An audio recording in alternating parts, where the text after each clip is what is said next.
જગતમાં મારું કોણ? મિત્ર મારો છે, પત્ની મારી છે, સંતાન મારું છે. પ્રાણ છૂટી ગયા પછી તેની કાયાથી તેની પત્ની પણ ડરે છે. તે પાસે આવવા તૈયાર થતી નથી. શંકરાચાર્ય પૂછે છે કે તારું કોણ છે? સંબંધી સગાઓ તારા છે? તેઓ બાળીને તને ચાલ્યા જશે. જેટલો મોટો પરિવાર હશે તેટલી તને લઈ જવાની પણ ઉતાવળ વધારે હશે. મારો કોણ? પુત્ર મારા છે, પત્ની મારી છે. જ્યાં સુધી બાપ પૈસા આપે ત્યાં સુધી પુત્ર તેને સંભાળે છે. એક ભાઈ પાસે ઘણા પૈસા હતા. તેને 2 છોકરાઓ હતા. પત્ની મરી ગઈ હતી. તે ભાઈ એકલા થયા. તેને લાગ્યું કે મારી પાસે જે કંઈ છે તે છોકરાઓને આપી દઉં. મારી પાસે પૈસા રાખવાની શી જરૂર છે? મને 2 ટાઈમ ખાવા જોઈએ, તે છોકરાઓ આપશે. મારા હાથે જ છોકરાઓને વચ્ચે સંપત્તિ વેચી દઉં તો મારા ગયા પછી છોકરાઓ ઝઘડે નહીં. આવું વિચારીને પોતાની બધી સંપત્તિના 2 ભાગ કાઢીને છોકરાઓને આપી દીધા.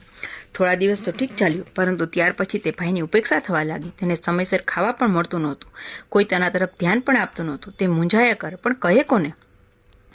છેવટે તેણે એક સ્વાધ્યાય મિત્ર હશે તેને તે વાત કરી.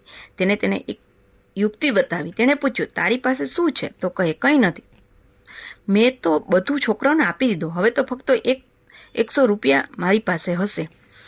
પેલા સ્વાધ્યાય ભાઈ કહ્યું, હમણાં ઘણા થયા. તું 100 રૂપિયાના 100 સિક્કા લઈ લે. દરરોજ રાતે સૂતી વખતે બારણા બંધ કરે ત્યારે અવાજ આવે એ રીતે આ રૂપિયા ગણતો રહે છે. 1 કલાક આવું ચલાવ અને પછી પેટીમાં સંભાળીને મૂકી દે છે. ત્યાર પછી સૂઈ જજે.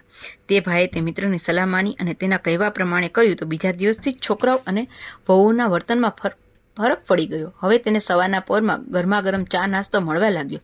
જમવાનું પણ સારું મળવા લાગ્યું. એનું કારણ એટલું જ કે વહુ અને છોકરાને એવું લાગ્યું કે બાપાની પાસે હજુ પૈસા છે, તેમને સાચવીશું તો બધું મળશે. મારો કોણ છે? મારું શું છે? આ નક્કી કરવું જોઈએ. શાસ્ત્રકાર કહે છે કે કર્મો મારા છે. ધનાની ભૂમો પશ્ય વસ્ય ગોષ્ઠે ભાર્યા ગુરુદ્વારે જનસ્માને દેહશ્રિતાએ પર લોકે માર્ગે કર્માનું ગચ્છતી જીવ એક.